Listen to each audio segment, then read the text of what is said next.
네, 오늘 주일을 맞이하여서 하나님께 예배드리러 예배의 자리로 나오신 여러분들 주님의 이름으로 환영합니다. 오늘 주의 날 우리가 즐겁게 찬양하고 기뻐하며 하나님께 영광 돌리는 날입니다. 이 예배를 통해서 여러분들과 여러분들의 가정에 하나님의 놀라운 복이 있기를 바랍니다. 이 예배를 통해서 하나님과 더욱더 가까워지는 시간이 되기를 바라고, 이 예배를 통해서 여러분들의 마음에 닫혔던 문이 열리고 하나님이 그 안에 들어와서 여러분들을 주장하는 그러한 시간들이 되었으면 좋겠습니다. 우리 감사한 마음과 우리가 하나님께 영광 돌리는 이 모든 마음을 모아서 우리 시간에 같이 묵상함으로써 예배 시작하겠습니다. 다 같이 묵도하겠습니다.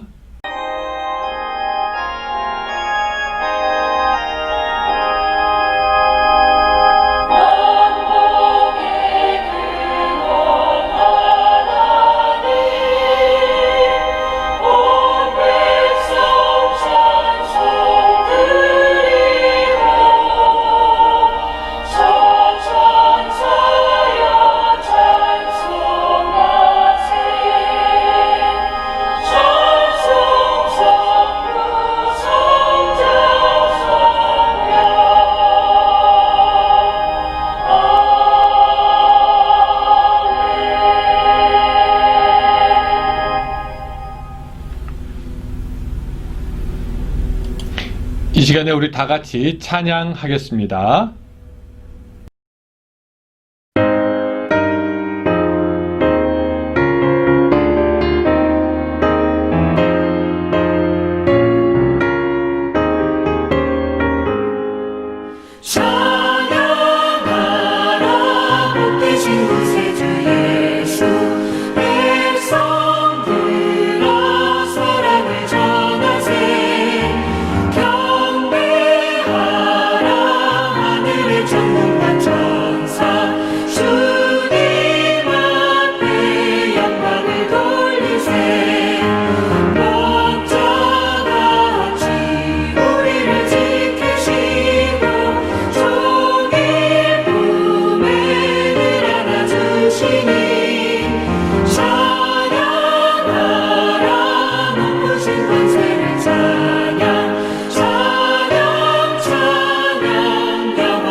이 시간에 우리 같이 기도하겠습니다.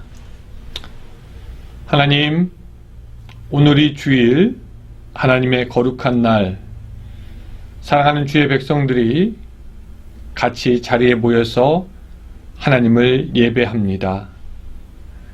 하나님, 오늘 우리가 모인 곳이 가정이고 또 식탁이고 테이블이고 방이지만 하나님, 이곳에서도 하나님 영광 받아주시고 오늘 우리들이 드리는 모든 찬양과 감사 그리고 우리의 재물들 주님께서 기뻐 흠양하여 주시옵소서.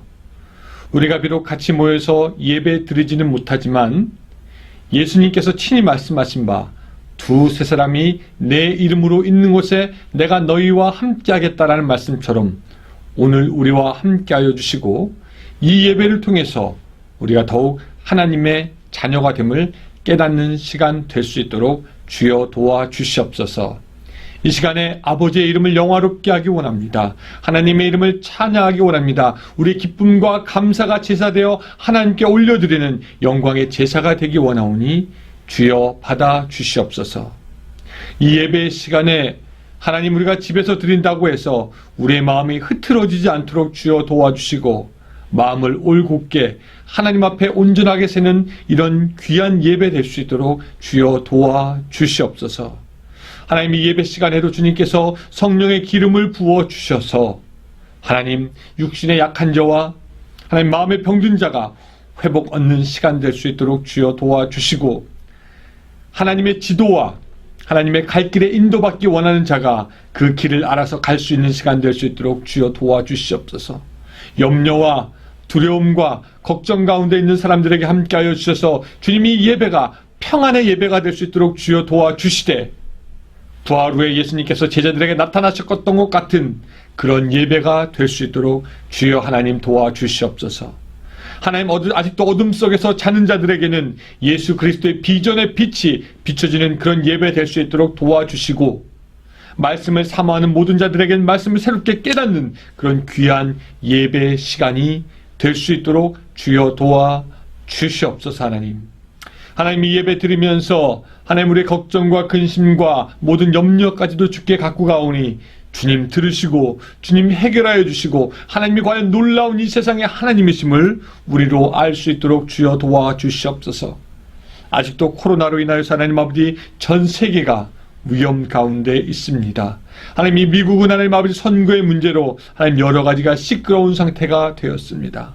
한국도 하나님 아버지 코로나 때문에 여러 사람들이 불안해하고 걱정하며 또한 정치적으로 혼란 가운데 있사온데 주님, 이들 나라 위에 아버지 함께하여 주시고 전 세계 주님 붙잡아 주셔서 하나님의 정의와 평안과 하나님의 능력이 계속해서 살아 움직일 수 있도록 주여 도와주시고 백성들을 구할 수 있도록 주여 도와주시며 평안을 주시고 고통 가운데 있는 자들에겐 더욱더 위로와 용기를 주는 그런 하나님의 놀라운 능력이 나타날 수 있도록 주여 도와주시옵소서.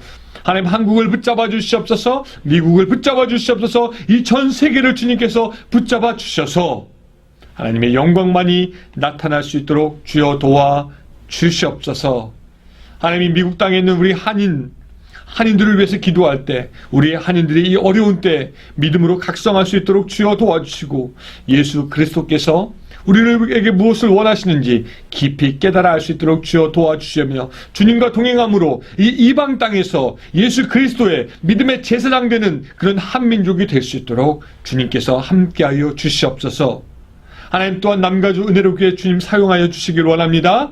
이 교회 주님 아버지여, 주님을 위해서 일어나기 원합니다. 주님을 위해서 일하기 원합니다. 신실한 제자 되기 원합니다. 하나님의 기쁨이 되는 교회 되기 원합니다. 이 교회에 기름 부어주시고 함께하여 주셔서 아버지, 이 교회가 이 메시지 말에 하나님의 뜻을 더욱더 잘 따르는 그런 귀한 교회 될 수 있도록 주여 도와주시옵소서.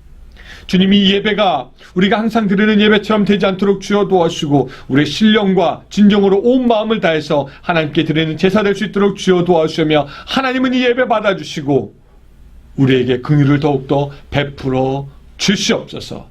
예배 끝나는 시간까지 주님께서 우리를 붙드시고 함께 하실 것을 믿사오며 예수님의 이름으로 기도드리옵나이다. 아멘.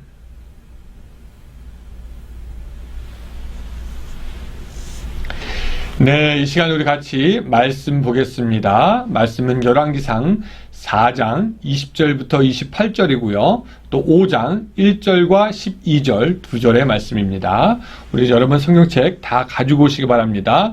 열왕기상 4장 20절부터 28절까지, 그 다음에 5장 1절과 12절입니다. 같이 읽습니다. 유다와 이스라엘의 인구가 바닷가에 모래같이 많게 되매 먹고 마시며 즐거워하였으며, 솔로몬이 그 강에서부터 블레셋 사람의 땅에 이르기까지와 애굽 지경에 미치기까지의 모든 나라를 다스림으로 솔로몬이 사는 동안에 그 나라들이 조공을 바쳐 섬겼더라. 솔로몬의 하루의 음식물은 가는 밀가루가 30고루요 굵은 밀가루가 60고루요 살찐 소가 10마리요 초장의 소가 20마리요 양이 100마리이며 그 외에 숫사슴과 노루와 암사슴과 살찐 새들이었더라. 솔로몬이 그 강 건너편을 딥사에서부터 가사까지 모두 그 강 건너편의 왕을 모두 다스림으로 그가 사방에 둘린 민족과 평화를 누렸으니, 솔로몬이 사는 동안에 유다와 이스라엘이 단에서부터 브엘세바와 이르기까지 각기 포도나무 아래와 무화과나무 아래에서 평안히 살았더라. 솔로몬의 병거의 말 외양간이 4만이요 마병이 12,000명이며 그 지방 관장들은 각각 자기가 맡은 달에 솔로몬 왕과 왕의 상에 참여하는 모든 자를 위하여 먹을 것을 공급하여 부족함이 없게 하였으며, 또 그들이 각기 직무를 따라 말과 준마에게 먹일 보리와 꿀을 그 말들이 있는 곳으로 가져왔더라. 5장입니다. 솔로몬이 기름 부음을 받고 그의 아버지를 이어 왕이 되었다 함을 두로왕 히람이 듣고 그의 신하들을 솔로몬에게 보냈으니, 이는 히람이 평생의 다윗을 사랑하였습니다. 5장 12절. 여호와께서 그의 말씀대로 솔로몬에게 지혜를 주신 거로 히람과 솔로몬이 친목하여 두 사람이 함께 약조를 맺었더라. 아멘. 오늘 말씀 다다익악이라는 말씀으로 같이, 할렐루야. 오늘도 하나님의 말씀을 사모하여서 우리 TV나 또 모니터나 셀폰으로 이 설교를 시청하시는 모든 분들에게 하나님의 은혜가 넘치기를 바랍니다. 또 이 말씀 듣는 시간을 통하여 기도의 응답이 있고 여러분들 갈 길의 방향을 정할 수 있게 되고 또 하나님과 교제할 수 있게 되고 또 우리들 영혼의 도전을 받는 그런 시간이 되기를 주님의 이름으로 축원합니다.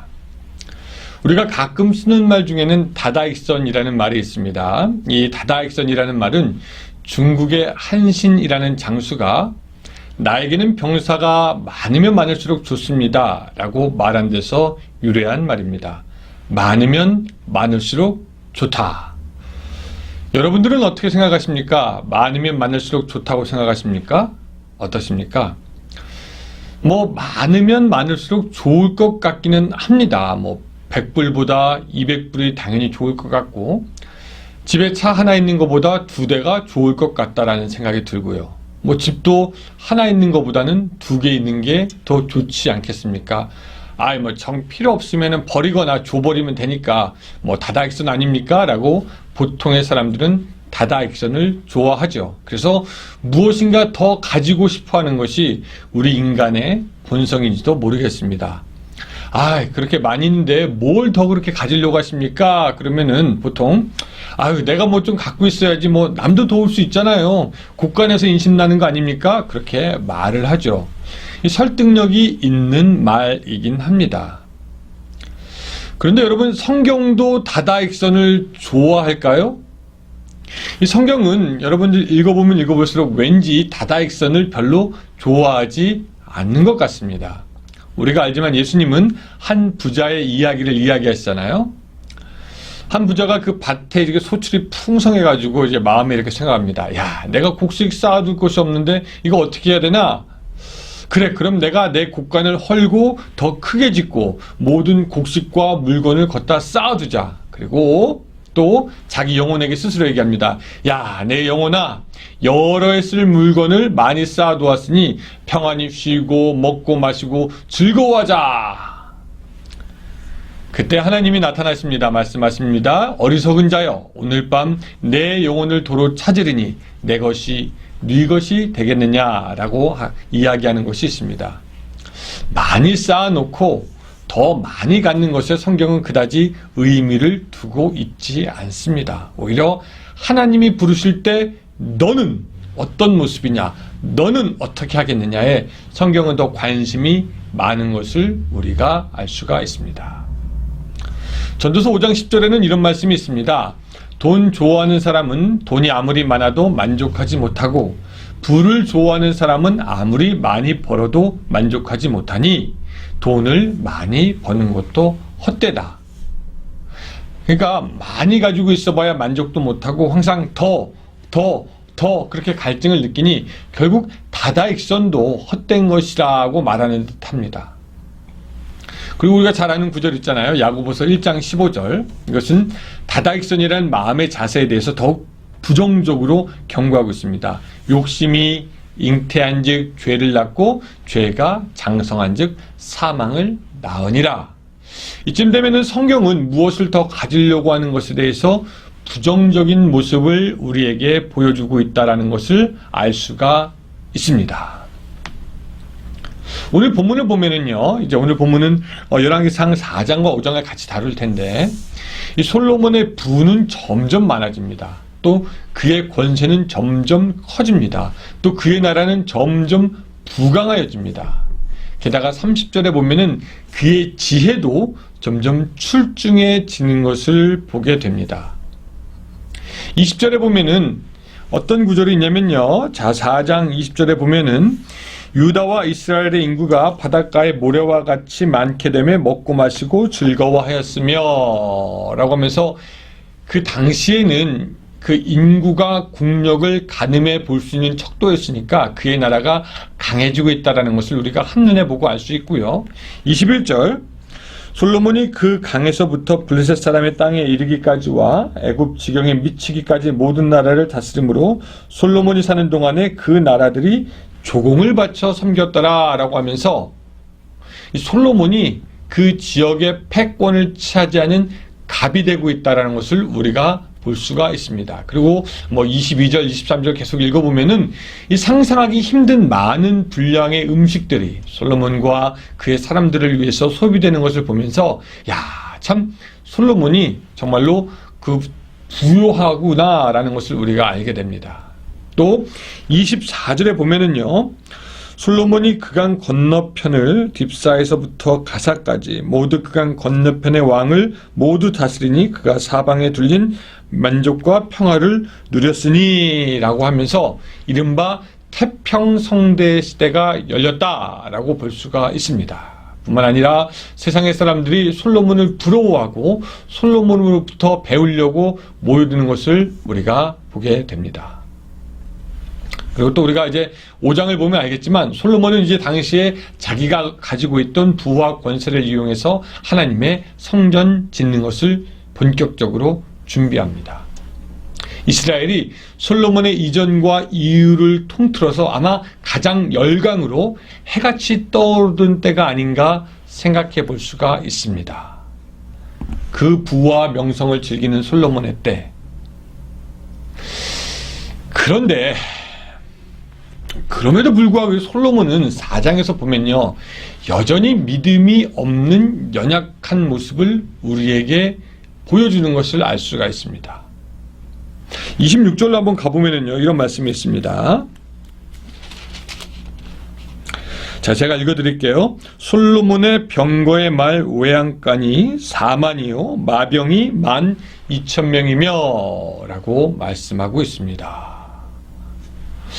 그리고 이 말과 마병을 먹이기 위해서 27절 그 지방 장관들은 각각 자기가 맡은 달에 솔로몬 왕과 왕의 상에 공급하는 모든 자를 위하여 먹을 것을 공급하여 부족함이 없게 하고, 또 28절 우리가 좀 신경 써서 읽어야 하는데, 또 그들이 각기 직무를 따라 말과 준마에게 먹일 보리와 꿀을 그 말들이 있는 곳으로 가져왔더라 라고 그렇게 기록하고 있습니다. 자, 그 말을 보니까, 이 구절들을 보니까 수없는 말과 마병이 있었고요. 그것들을 잘 관리하고 있는 것을 볼 수가 있습니다. 이런 구절들을 보면은 이 보통 사람들은 아니 말과 마병을 가지고 그것을 잘 관리하는 것이 문제인가 라고 생각할 수 있지만 사실 그것이 문제인 겁니다. 그런데 신명기 17장 16절에서 17절을 보면은 하나님께서 아직 태어나지도 않은 먼 미래의 솔로몬을 위해서 경고하고 있는 듯한 구절을 보게 됩니다. 신명기 17장 16절 17절은 이스라엘 왕이 하지 말아야 할 것을 말씀하고 있는데 이런 말씀이 있습니다. 그는 병마를 많이 두지 말 것이요 병마를 많이 얻으려고 그 백성을 애굽으로 돌아가게 하지 말 것이니 이는 여호와께서 너희에게 이르시기를 너희가 이후에는 그 길로 다시 돌아가지 말 것이라 하셨음이며 그에게 아내를 많이 두어 그의 마음이 미혹되게 하지 말 것이며 자기를 위하여 은금을 많이 쌓지 말 것이니라고 얘기하고 있습니다. 여기서 하나님은 분명히 말에 대해서 병마에 대해서 많이 두지 말라고 경고하는 것을 우리가 볼 수가 있습니다. 게다가 병마를 얻으려고 애굽으로 돌아가지 말라라고 말씀하십니다. 왜 하나님은 병마를 많이 두지 말고 그 병마를 얻기 위해서 애굽으로 돌아가지 말라고 하시는 것일까요? 여러분, 하나님이 그 이스라엘 백성들에게 말을 많이 두지 말라고 한 이유가 있습니다. 결론부터 말하면 그것은 하나님께서 그 이스라엘 백성으로 하여금 군대를 더 의지하는 불신앙을 처음부터 방지하기 위해서입니다. 무슨 말이냐면은 여러분, 우리 생각으로는 말이 많이 있으면 많이 있을수록 좋을 것 같고요. 말을 다루는 병사가 많이 있으면 많이 있을수록 좋을 것 같습니다. 특별히 당시에는 그 옛날에는 말이 어떤 한 나라의 국방력을 대변하는 것이었습니다. 훈련 잘 되고 날쌘 기병들이 많으면 많을수록 전쟁에서 유리하기 때문에 이 나라들은 말과 마병을 확보하려고 노력하였습니다. 여러분, 지금도 미국으로부터 무기를 사들이는 나라들이 있지 않습니까? 사우디아라비아, 인도, 브라질, 이집트, 한국도 미국으로부터 많은 무기를 사다 드리는데 왜 그렇습니까? 그들에게 무기가 많으면 많을수록 그들의 국방력을 키울 수 있다라고 생각한 것이죠. 솔로몬은 말을 더 가짐으로, 기병을 가짐으로, 마병을 가짐으로 더 자기가 힘을 키우고 자기를 잘 지킬 수 있다라고 생각했습니다. 또 하나님께서 병마를 얻으려고 애굽으로 가지 말라고 한 이유는 무엇이냐면 많은 말을 구하기 위해서 말의 주산지인 애굽과 접촉하게 될 경우에 그들의 이방적인 풍습에 쉽게 물들 수 있기 때문이었습니다. 지금도 생각하면은 그 무기를 구입하면은 무기만 구입하는 것이 아니라 그 무기를 잘 사용하고 관리할 수 있도록 그 무기를 판매한 업체에서 사람을 보내서 무기 구입한 나라를 도와줍니다. 마찬가지로 마병으로 인해서 이스라엘과 애굽의 교류가 있게 되면은 귀가 얇은 이스라엘 백성들이 애굽의 이방신들도 끌어들여서 결국은 하나님을 잊어버리게 될 것이 뻔하기 때문에 하나님은 애굽의 마병을 많이 두지 말고 애굽과 교류하는 것도 원하지 않으십니다. 그렇게 하나님은 분명히 선을 쫙 그어놓고 안 된다라고 하시는데 그 선을 솔로몬이 넘습니다. 솔로몬의 때에도 대부분의 말이 이집트에서 애굽에서 수입되었다는 것을 생각하여 보면은 이 솔로몬은 사실 하나님의 말씀을 정면으로 어기는 것입니다. 말을 가지되 그것도 예전엔 원수의 나라요 지금엔 열강인 애굽의 말을 가지게 되었다라는 것입니다. 솔직히 우리가 솔로몬의 입장이 전혀 이해가 되지 않는 것은 아닙니다. 여러분, 솔로몬 왕이 어떻게 해서 권력을 얻었습니까? 형들을 제치고 어렵게 얻은 자리와 권력인데 자기의 왕국을 남에게 빼앗길 수는 더더욱 없죠. 그동안 자기가 어쨌든 이루어 놓았던 부와 명성 지켜야 되니까 말을 수입하고 마병을 훈련합니다.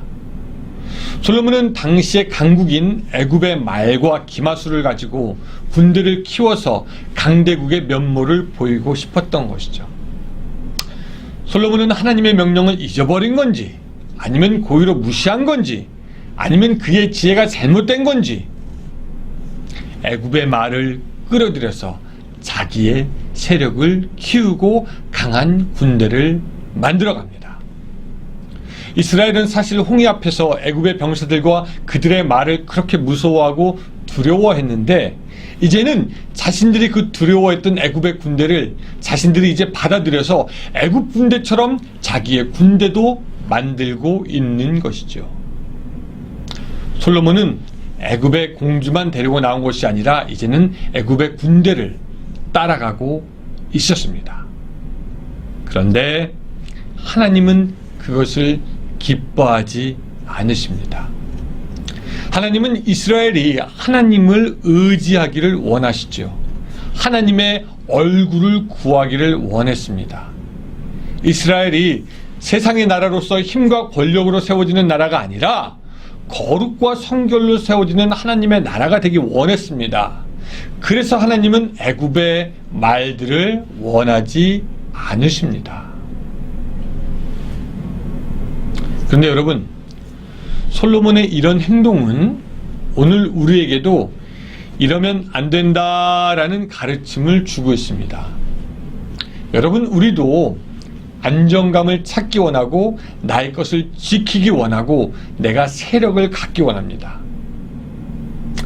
갑자기 일어난 재해, 육신을 힘들게 하는 병, 각종의 사고, 경제적인 어려운 문제, 이런 것들로부터 우리를 스스로 지키고 보호하려고 합니다.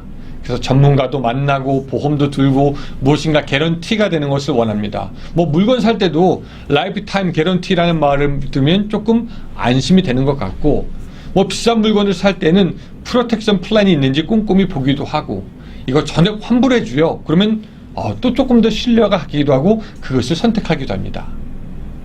그렇게 우리를 지키고 보호하고 내 것을 잘 관리하는 것은 당연한 것이죠. 그렇게 해야 합니다.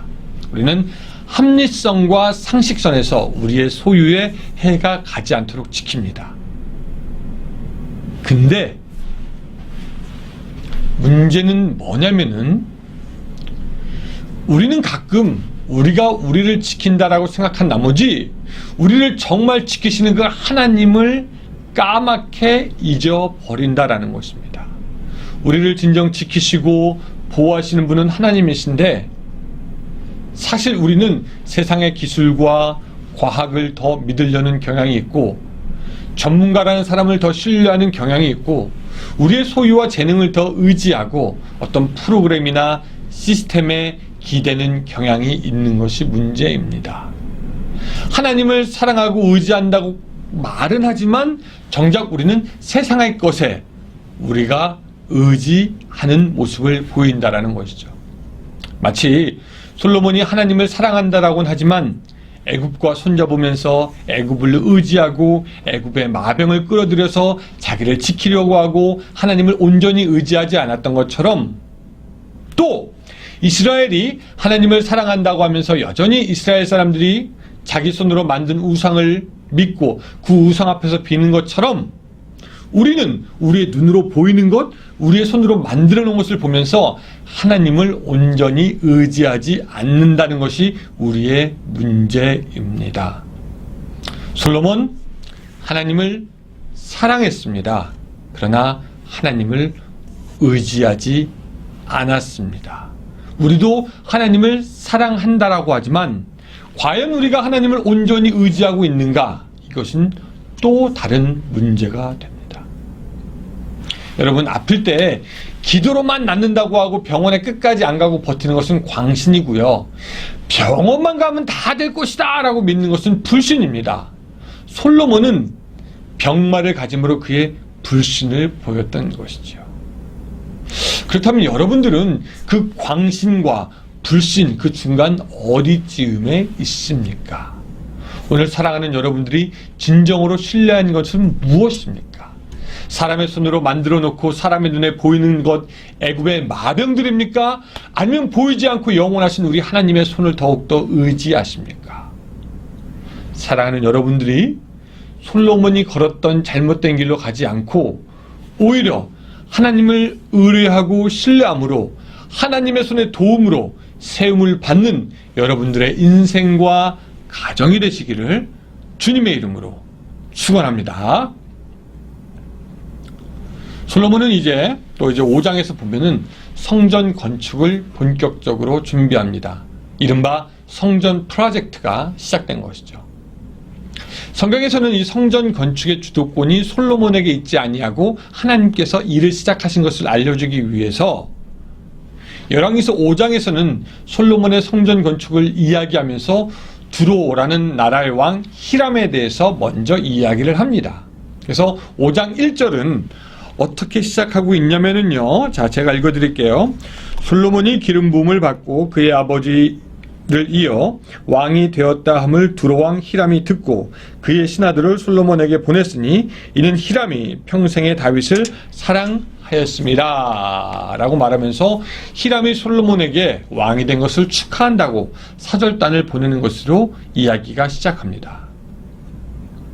여기서 두로왕 히람에 대해서 잠깐 좀 설명을 드려야 할 것 같은데, 역대하 2장 3절에는 그를 후람이라고 부르기도 합니다. 그는 두로라는 나라의 왕이고요. 두로는 시돈과 더불어 베니게의 두 큰 해안 도시 중에 하나고요. 국제 무역과 상업의 중심지 역할을 했던 나라다라고 합니다. 이스라엘이 가나안 땅에 정착하기 위해서 그 땅에 갔을 때는 두로는 이미 강한 성읍이었고 지금의 아마 레바논 어느 쪽에 속한다라고 그렇게 이야기합니다. 이러한 위치에 있는 그 두로왕 히람은 먼저 다윗과 좋은 관계를 맺습니다. 성경은 그 이유를 여호와께서 다윗 왕을 강성하게 하였기 때문이다 라고 그렇게 기록하고요. 그 강한 다윗 왕에게 호의를 표하면서 접근하는 것이 이방 왕 히람입니다. 히람은 다윗에게 백향목과 목수와 석수를 보내서 다윗을 위하여 집을, 궁궐을 하나 지어줍니다. 백향목은 어떤 나무입니까? 최상급의 좋은 나무고 성경 다른 곳에서도 이 힘과 위세를 상징하는 나무로 쓰이기도 합니다.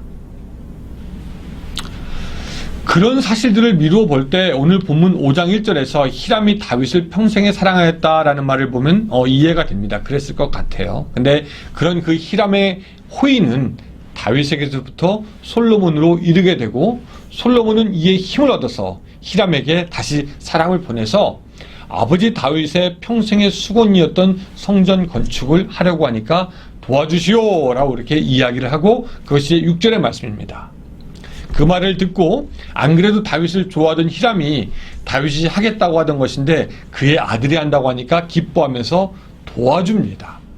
그리고 그들은 서로 관계를 잘해서 평화조약까지 맺어가면서 협력하고 이른바 성전 건축의 준비가 온전하게 끝나가는 것을 우리가 5장에서는 볼 수가 있습니다. 근데 이 부분에서 재밌는 것이 뭐냐면 우리는 지금까지 보았던 솔로몬의 약하고 어리석은 모습이 아니라 지혜로운 솔로몬의 모습을 보게 됩니다. 사실 지금까지는 그가 지혜가 있다고 하나 여전히 허물이 있는 사람이었습니다. 우리가 잘 알잖아요. 계속 봤기 때문에. 근데 솔로몬이 하나님의 일을 하고자 할 때 그의 지혜가 온전해지는 것을 우리가 보게 됩니다. 사실 그 당시에 배경에서는 솔로몬이 히람보다 훨씬 강대한 나라의 왕이었습니다. 주변국에서 갑의 위치에 솔로몬이 있었기 때문입니다. 게다가 히람이 다윗을 좋아하니까 이 솔로몬이 우리에게 그냥 백향목을 주시오 알지? 라고만 말해도 아마 히람은 주었을 겁니다. 그러나 솔로몬은 여호와의 전을 지으면서 그것을 값없이 받지 아니하고 6절 후반부에서 보는 것처럼 당신의 종의 삭을 당신에게 드린다라고 합니다. 대가를 주고 받겠다라는 겁니다. 그러니까 히람이 더욱더 좋아하면서 솔로몬이 바라는 대로 다 하겠다라고 합니다. 그리고 10절에 보면은 솔로몬의 모든 원대로 백향목과 잣나무를 줍니다. 그리고 솔로몬은 또한 히람에게 담례하게 되고요. 그리고 이 과정을 성경은 12절에 이렇게 평가합니다. 여호와께서 그의 말씀대로 솔로몬에게 지혜를 주신 고로 히람과 솔로몬이 친목하여 두 사람이 함께 약조를 맺었더라. 보통 이 성경학자들은 이스라엘과 이방인들이 어떤 약조를 맺는 것을 굉장히 부정적으로 보는데 여기서 하나님을 위해서 하나님의 일을 위해서 모든 것이 원만하도록 진행되게 한 그 솔로몬의 약조에 대해서는 굉장히 칭찬을 합니다. 이 솔로몬의 약조의 과정을 조금 자세히 들여다보면은 이 성경학자들의 말은 이렇습니다.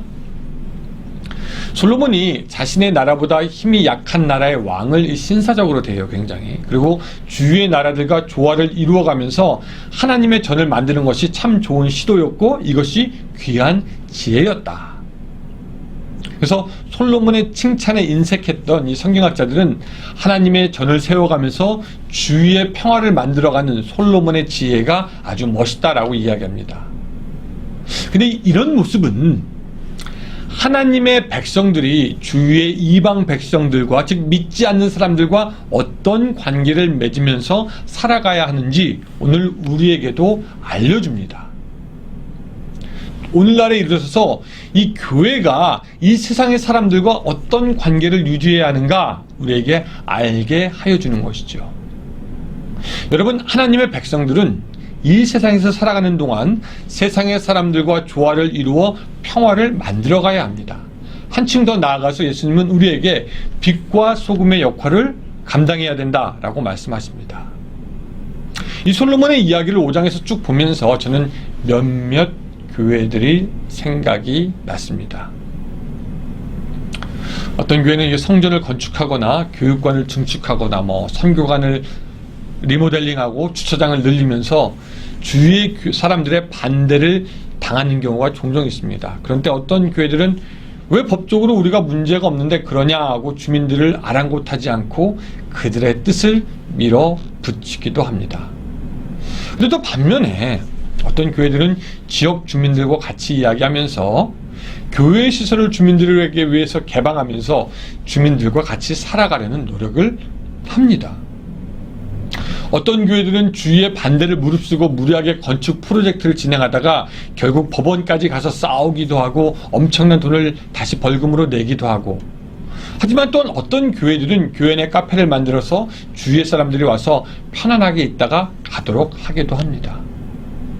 어떤 교회들은 초호화 성전을 짓다가 몇백만 불에 어떻게 되었다 이렇게 되었다 주위의 사람들로부터 시선을 끌고 안 좋은 이야기를 듣고 어디에 넘어갔냐 안 넘어갔냐 세상의 사람들의 입담에 오르내리지만, 또 어떤 교회들은 조용히 있는 자리에 그 자리에서 주위의 사람들을 섬기며 교회가 서가는 것을 볼 수가 있습니다. 여러분, 특별히 코로나 때 어떤 교회들은 세상의 지탄을 받는 교회가 있었습니다. 그래서 다른 교회까지 욕을 먹게 하지만, 또 어떤 교회는 이런 때에 오히려 작은 교회를 돌보고 아픈 사람을 돌보며 비록 드러나지 않을지라도 그 지역사회에서 꾸준히 빛을 밝혀가는 교회도 있었습니다. 여러분, 솔로몬 왕이 어땠다고요? 히람 왕과 좋은 관계를 유지해가면서 비록 자기가 갑의 위치에 있지만 갑질하지 않고 조화를 이루어가며 필요를 채우고 평화롭게 하나님의 성전을 지어갔습니다. 그렇게 일했던 솔로몬이 이 지역 주민의 강한 반대에도 불구하고 교회 건물을 지어가거나 늘리는 사람들을, 그런 교회들을 보면은 뭐라고 이야기할까, 어떻게 생각할까 궁금해지는 부분이기도 합니다. 어떤 지역에 교회가 있다고 할 때 그 지역의 사람들이 자기가 사는 곳에 교회가 있음을 기뻐하고 자랑스러워하며, 교회는 그 지역과 연합하여 살아가다가 하나님의 나라를 그렇게 만들어가는 것, 그것이야말로 하나님이 원하시는 그런 교회가 아닐까 생각해 봅니다. 또 실제로 초대교회가 그런 모습을 우리에게 보여주었습니다. 그들이 하는 일은 하나님께 영광 돌릴 뿐만 아니라 사람들에게도 기쁨이 되는 일이었습니다. 그래서 사도행전 2장 47절은 우리에게 말씀하는데, 하나님을 찬미하여 온 백성에게 칭송을 받으니 주께서 구원받은 사람을 날마다 더하게 하시느니라. 사랑하는 여러분, 우리 교회는 어떻습니까? 우리 교회는 사실 지금까지 여러분들의 기도와 협조로 이 어려운 때에도 노숙자 시설에 헌옷과 필요한 물품들을 보냈고요. 또한 필리핀으로 중고 옷을 보내며 사역에 협조하였고, 또 형편이 어려운 목사님과 학생들에게 장학금으로 후원하였습니다. 무엇을 하려고 하면은 그때마다 여러분들의 많은 기도와 협력이 있었습니다. 크게 광고하면서 무엇을 하는 사람들이 있지만 우리는 드러나지 않게 봉사하면서 어두운 곳을 밝히려고 했습니다. 그런 여러분들에게 제가 새삼 감사의 말씀을 드립니다. 성경에서 보면은 교회는 교회 자체를 위해서 존재한 적이 없습니다. 교회는 하나님과 이 세상에 봉사하는 모임이었습니다. 예수님께서도 말씀하신 바 너희는 세상의 빛이라 산 위에 있는 동네가 숨기지 못할 것이요 사람이 등불을 켜서 말 아래 두지 아니하고 등경 위에 두나니 이러므로 집안 모든 사람에게 비치느니라. 이같이 너희 빛이 사람의 앞에 비치게 하여 그들로 너희 착한 행실을 보고 하늘에 계신 너희 아버지께 영광을 돌리게 하라. 오늘 우리의 교회가 지금 어렵고 또 앞으로도 쉽지 않겠지만 그럼에도 불구하고 해야 하는 일이 있다면 착한 행실로 하나님께 영광을 돌리는 일인 줄로 믿으시기 바랍니다. 지금 비록 코로나의 시대지만 이런 시대에는 이런 시대에 맞게 봉사하고 또 이 코로나가 끝나면 그때의 상황에 맞게 우리가 섬기면서 솔로몬이 이웃나라와 좋은 관계를 맺어가며 성전을 지어 하나님께 영광 돌리고 그로 인해 그 지역에 더욱 평화가 있었던 것처럼 또 초대교회가 사람들에게 칭찬을 받았던 것처럼 오늘 우리 교회도 하나님께 잘하였다 칭찬받을 뿐만 아니라 한인사회와 이곳 지역사회에서도 인정받는 그런 교회가 될 수 있기를 주님의 이름으로 축원합니다.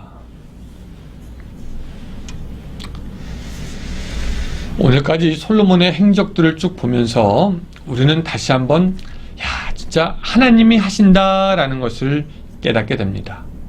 우리가 본 솔로몬은 사실 부족하고 허물이 있는 사람이었지만 그럼에도 불구하고 하나님은 여전히 솔로몬을 사랑하셔서 솔로몬으로 하여금 성전 짓는 것을 허락하십니다. 우리가 이제 다음 주부터 본격적으로 볼 텐데요. 여러분, 이 성전을 짓는 것이 솔로몬의 믿음이나 인격이나 실력으로부터 시작된 것이 아닙니다. 이미 다윗이 성전 건축의 준비를 잘 해놓았을 뿐만 아니라 히람의 등장으로 성전 건축은 급물살을 타게 됩니다. 솔로몬이 성전의 건축을 시작한 것이 아니라 오직 하나님께서 그에게 성전 건축을 허락하신 것입니다. 저도 교회당을 건축한 경험이 있지만 인간이 준비 다 되었다고 해서 할 수 있는 것도 아니고 인간이 준비가 안 되었다고 해서 못하는 것도 아니었습니다. 하나님은 하나님의 때에 하나님의 일을 하시는 분이십니다. 그러니 우리가 할 수 있는 것은 뭐냐면 이 모든 것 하나님이 다 하셨습니다라고 찬송할 수밖에 없는 것이죠. 이것은 우리가 주일을 할 때, 교회를 할 때나 우리가 기억해야 되는 것입니다. 어떤 사람은 교회일이나 주일이 자신의 능력과 돈과 힘으로 되었다고 생각하는 사람들이 있는 것 같아요. 겉으로는 말을 안 해도 속으로. 자신이 이 정도로 해왔다라고 생각하는 사람들이 있습니다. 그리고 박수받기 원하는 사람들이 있습니다. 그런데 우리가 잘 알지만 하나님은 능력과 힘이 부족해서 어떤 특정한 사람의 손을 빌려서 당신의 일을 하시는 분이 아닙니다. 하나님이 아무리 원한다고 해도 하나님이 허락하지 않으면 할 수가 없고 하나님이 인간이 아무리 시도한다고 해도 하나님이 허락하지 않으면 모든 것은 바벨탑처럼 하다가 결국 중단될 수밖에 없습니다.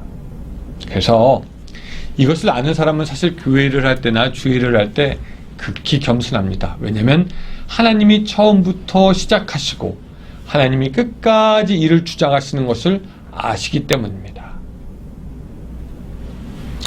우리는 열왕기서가 계속해서 솔로몬의 인간적인 면과 부족한 면을 계속해서 이야기하고 있는 것을 기억해야 됩니다. 열왕기서는 솔로몬이 1000번째 드렸던 것만큼 위대한 인물이다. 우리도 그 정도로 노력해야 된다는 거 보여주는 것이 아니고요. 그것보다 하나님이 함께 하시니 솔로몬이 이렇게 되었다라는 것을 보여주는 것이죠. 그래서 열왕기를 읽는 사람들로 하여금 그 하나님, 솔로몬을 붙드신 하나님, 솔로몬에게 그 약속하신 것을 이루신 하나님, 그 하나님 내가 더 사랑합니다. 내가 더 의지합니다. 그 하나님께 내가 더 나아갑니다라고 권면하는 것이 오늘 열왕기 상이 되는 것입니다. 또 이 솔로몬을 보면서 한 가지 더 깨닫는 것이 있습니다. 왜 솔로몬은 지혜가 있다고 하면서 정작 실제의 삶을 보면 애굽을 의지하고 많은 여인을 가지고 이방신을 섬겼을까? 저는 좀 그게 궁금했어요. 솔로몬에게 진짜 지혜가 있었나? 그러다가 오늘 본문을 보면서 한 가지 고개가 끄덕여지는 것이 있었는데, 솔로몬에게 지혜가 있었다고 하나 그 지혜가 온전해지는 것은 언제였냐면 하나님을 섬길 때였다라는 것입니다. 그가 우상을 숭배하는 것을 보면은 그가 지혜가 있었으나 그 지혜는 헛것이었죠. 그 지혜가 하나님과 그의 사이를 더욱 가깝게 하지 못했습니다. 그가 지혜가 있다고 하나 애굽의 마병을 가지고 있을 때 그 지혜는 헛것이었습니다. 그 지혜가 자기의 왕국을 영원히 지키는 것이 아니었죠. 그러나 이제 앞으로 보겠지만 그가 마음을 정하여 하나님을 하려고 할 때 그의 지혜가 온전해지고 그의 지혜가 바로 일하게 되는 것을 보고 하나님이 그를 붙드시어 그의 지혜로 하나님의 전을 온전케 하시는 것을 세우는 것을 우리가 볼 수가 있습니다. 그렇게 따지면 여러분, 우리에게도 무엇인가가 있지 않습니까? 크든지 작든지 내어놓을 수 있는 것이든지 아니면 부족한 거든지 우리 모두는 재능, 소유, 기술 각각의 것이 있습니다. 그런데 내가 그것을 나의 욕심을 위해서 사용할 때, 나의 만족을 위해서 사용할 때 그것들은 그저 내게 있는 것에 불과하고 우리는 그것으로 인해서 때로는 넘어질 수밖에 없습니다. 왜? 마치 원숭이가 나무에서 떨어지는 것처럼. 그러나 하나님, 이 우리의 것들 하나님을 위해서 사용합니다 라고 하나님을 위해서 드리고 사용되어질 때 비로소 온전해집니다. 성전 건축을 시작하신 하나님은 이 코로나 시대 그리고 코로나 시대 이후에도 오늘 우리를 통해서 여전히 일을 시작하시고 진행하실 겁니다. 그 하나님께서 시작하시는 하나님의 나라의 일을 우리가 하나님을 의지하면서 우리가 솔로몬처럼 우리의 것을 들여 섬길 수 있다면 하나님께서 그것을 온전케 하시고 열매 맺게 하시고 풍성하게 하실 것입니다. 오늘 우리가 하나님 나라의 이 거대한 구원의 프로젝트에 같이 참여함으로 우리를 온전케 하시는 하나님께 더욱더 영광 돌리고 우리가 이제는 옛적 솔로몬의 그 길이 아니라 하나님을 위해서 자기의 지혜로 일했던 솔로몬처럼 우리의 것을 들여 하나님을 섬김으로 말미암아 오늘 여러분들의 그 모든 삶을 통해서 하나님께서 영광 받으시기를 주님의 이름으로 축원합니다. 기도하겠습니다. 하나님, 오늘 우리들의 삶을 붙잡아 주시고 함께하여 주시옵소서. 솔로몬에게 지혜가 있다고 하나 그가 그 지혜로 자기의 것을 지키려고 할 때 하나님, 그 지혜는 헛것이었지만 그가 그 지혜로 하나님의 성전을 온전케 하고자 할 때에 하나님은 그와 함께 하셨습니다. 우리도 우리에게 있는 것 하나님께 드려서 하나님이 사용하시도록 할 수 있도록 도와주시고 하나님의 온전케 하심으로 우리들의 인생이 세워질 수 있도록 주여 도와주시며 하나님이 오늘 우리 인생을 통해서 하나님이 하시고자 하는 일 다 이루어 주시기를 바랍니다. 주님, 우리를 그렇게 주님께 드리오니 받아주시고 인도하여 주시고 사용하여 주시고 영광 받아 주시옵소서. 예수님의 이름으로 기도드리옵나이다. 아멘. 같이 찬양합니다.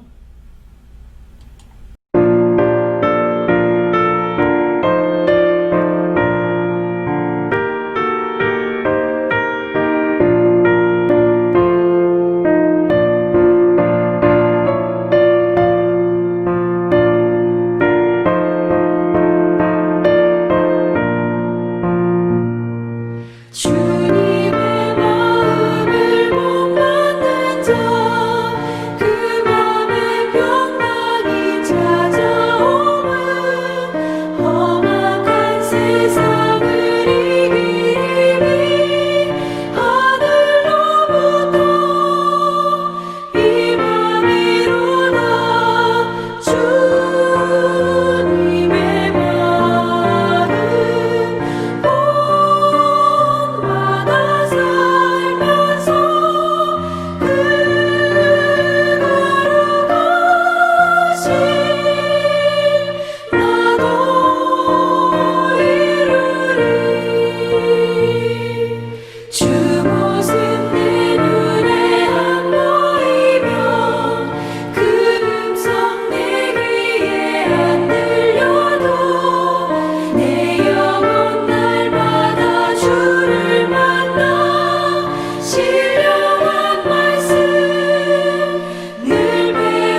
축도하겠습니다.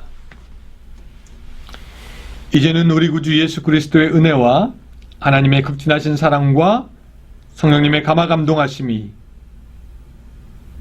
주님 솔로몬에게서부터 배울 것은 배우고 버릴 것은 버리며 하나님의 영광을 위해서 살아야 되겠다 결심하는 모든 성도들 위해 함께 하시기를 주님의 이름으로 간절히 축원하옵나이다.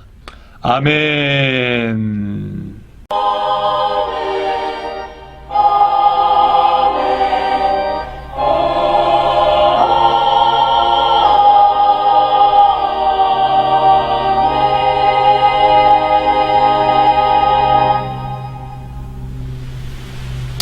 아멘. 예, 여러분 감사합니다. 오늘 예배 끝났습니다. 자, 여러분 같이 혹시 옆에 식구들이 있다면은 사랑합니다 한번 안아주시고 또 격려해 주시고요. 그 다음에 여러분들 마음속으로도 이제 말씀 들은 대로 살아야 되겠다 고백하는 여러분들이 되기 바랍니다. 이제 조금 있다가 이제 2부 예배 또 시작하는데 여러분들 참여하실 수 있는 분들은 같이 참여하고 댓글 수에도 같이 참여해가지고 이 설교의 뒷얘기들 또 제가 여러분들에게 하고 싶은 얘기들 같이 듣는 시간이 됐으면 좋겠습니다. 오늘 하루도 믿음 안에서 승리하시기 바라고 저는 내일 새벽 1호 3시간에 바로 여기서 여러분들과 만나겠습니다. 여러분 감사합니다.